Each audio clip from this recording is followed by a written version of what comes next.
طبعا جابر مريم المدير الفني اللي تولى المهمة في يونيو من العام الحالي، اللي أكيد أكد على اعتماده على اللاعبين الصغار، اعتماده على عناصر الشابة اللي ممكن النهاردة يكون لها دور ويكون لها أكيد تواجد في هذه المباراة. مصر في مجموعة تضم كل من أثيوبيا وجيبوتي وبوركينا فاسو وغينيا بيساو وسيراليون على مستوى التأهل إن شاء الله لبطولة كأس العالم ضمن مباريات هذه المجموعة الرابعة وضمن التصفيات المؤهلة هذه الأبطال إفريقيا. عمر مرموش المتألق حتى الآن في هذا الموسم مع نادي صاحب الأرقام القياسية على المستوى الإفريقي، وأول اختبار وأول تسديدة من اللاعب اللي أمامنا هو ماركينا، لاعب اللي سدد. أدي أمامية المرة دي تحرك مصطفى محمد، فورمة عالية قوي وأداء ما شاء الله مميز مع نادي نانت على مستوى الليجا، لكن يطلع على طول حارس المرمى أصحاب الخبرة واللاعبين أصحاب طبعا الشباب والحيوية في التشكيلة. روي فيتوريا، تعليمات روي فيتوريا واضحة ان سيدي البلد اتحاد سكندري مصطفى فتحي، لكن بوضعيه صعبه قوي. مصطفى حكم اللقاء امامنا واحد من الحكام اللي شاركوا في لكن هيكون ان شاء الله موجود في لقاء تونس الود. لقاء الودي حلت المشكله، لعبه الاهلي تنتقل معسكر الاهلي استعداد البطوله النهارده، وابراهيم عادل وكذلك ايضا اسامه فيصل لاعب شيرنت جيكسي امامنا. شيرنت جيكسا لاعب خطير جدا، لاعب اللي بنشوفه بيحاول انه يتواجد طبعا اساسي امام غينيا وبديل في انتظام اللاعبين وفترات الاعداد، وبالتالي يعني مش منتظر قوي نشوف مستوى عالي، يعني مش منتظر ان احنا نشوف. وكمان الكلام على الانذارات، كرات العاليه خطيره، كره المنتخب الاثيوبي، ويبقى ركنيه ثانيه الاثيوبي، ركنيه ثانيه. ادي طارق حامد انتقال طبعا البريمير ليج، ركنيه ثانيه لمنتخب اثيوبيا، على طول يطلع استلام المساحه المره دي. يا ولد يا مرموش، يا ولد لو مشي مرموش، لكن حلوه السرعه، حلوه السرعه. بص امامنا التمريره السريعه. افريقيا 2025 و2027 تدخل قوي، تدخل قوي على طول. الكرة العرضية خطيرة الرأسية من اللاعب كينيان امامنا، هو كينيان ماركينا، ولكن تطلع الكرة الى خارج الملعب.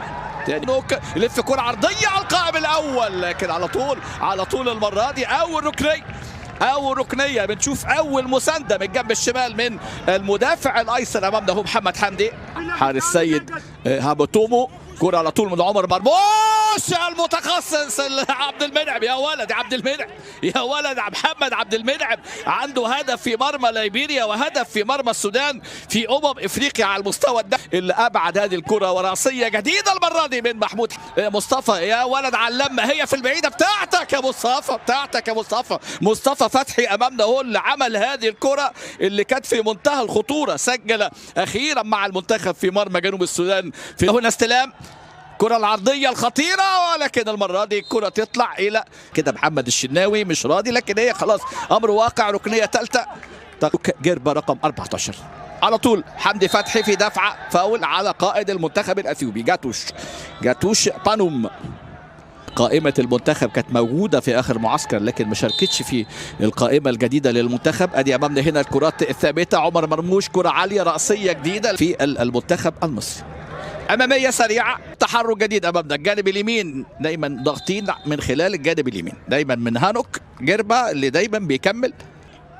تعليمات أمامنا دايما كرات عالية، لكن محمد حمدي مصطفى محمد عملها حلوة قوي لحمدي فتحي، لكن يا راجل ده في واحد اتهرس، ده في واحد هنا دخل في اللقطة اللي فاتت. مش معقول الكرة اللي فاتت دي قوي، وعدى من يوسف رمضان. جملة حلوة ومصطفى محمد بضربة رأسية حلوة قوي. مصطفى سجل في التصفيات قوي. مروان اللمسة الواحدة، مصطفى فتحي يا ولد خدها على عبء. كرة حلوة قوي الكرة دي، لكن شوف مروان عجبني قوي. مروان عطية قطع الكرة المرة دي. ادي السرعة، شوف السرعة تعمل ايه، تخلق مساحات. مرموش طمع ومصطفى الفولو، ومصطفى الفولو مرموش طلع في اللقطه اللي فاتت بمكان حلو وبتسديده قويه وطمع فيها، ولكن الفولو من مصطفى فتحي عشان يسجل تاني اهدافه الدوليه مع المنتخب. لعب لاول مره مع المنتخب امام تنزانيا، كان في 2015 اللي بيسجل في هذه اللقطه، وكان سجل وديا في جنوب السودان. اذا هدف تقدم مصري عن طريق مصطفى فتحي في هذه اللقطه، اللي بيواصل حقيقه التألق ويواصل اداؤه المتميز في موسم كان جديد. امامنا عمر مرموش عاملها حلوه قوي، محمد حمدي التحركات والتناغم، الهدف اللي سجل من اللعيبه المميزين، رأسيه حمدي فتحي، لكن في دفعه وفي فاول. حمدي فتحي، بص الإعادة، حمدي فتحي أمامنا هو فتحي. هدف اللقاء الوحيد حتى الآن لمتابعة كانت لكرة عمر مرموش، متابعة محمد حمدي. هذه امامنا تحركات مصطفى محمد، اتحرك كويس قوي، عمل ضربه راسيه خطيره انقذها حارس المرمى الحارس سيد متواجد. واحنا برضو في بدايه سنه دراسيه وامور كثيره، المتعه موجوده امامنا بلمسه في هذه اللحظات وتمريره، لكن اظبطها بقى، اللمسه الاخيره يبحث عن المسانده، راجل جنبك حمدي. انطلاقه مصطفى، المرمى خالي يا مصطفى المرمى خالي. اول فرص الشوط الثاني، المنتخب المصري بدأ كده الشوط الأول بمحاولات هجومية. مروان ممكن يسدد أمامنا التسديدة، محمد هاني تسديدة هاني سريعة، مصطفى ممكن يزقه وياخد بينالتي، لكن حكم اللقاء والقرار القرار هنا المساعد مويو الكونجولي. ادي مويو مصطفى محمد وخروج حارس المرمى هبه تومو امامنا، هو بيقول له حلو قوي من حمدي. مصري مصطفى بيعدل ويسدد مصطفى. بقول لحضراتكم حارس المرمى هبه تومو يعني احيانا في مرمى الكاميرون، ومشوار تهديفي وضربه راسيه وركنيه، لكن في فاول 5 ركن الى فيتسوم، يلعب كره عرضيه خطره يا ولد يا هاني، عرضيه خطيره من اللاعب فيتسوم جاتوتش بانوم حرس الحدود والجونه. قلنا لحضراتكم الانوار، لعب في الانوار السعودي امامنا.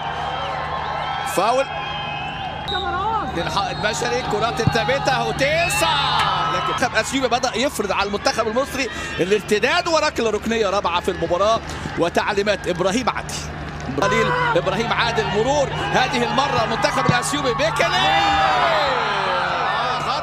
خطر هوتيسا. شوف بقى بيكلي من العناصر الاساسيه بيعتمد عليها روي فيتوريا. زياده العدد الجماهير المصريه والشناوي، الرحمه لهذه الاسماء. وادي امامنا الكره اللي كان هيبقى بلا رحمه قابل يالو لاعب فتحي المره دي لم حلو قوي. مصطفى يلعب كره العرضيه، منتخب المصري الكثير. ادي الكره خطا محمد عبد المنعم، دي هيلعب في البعيد.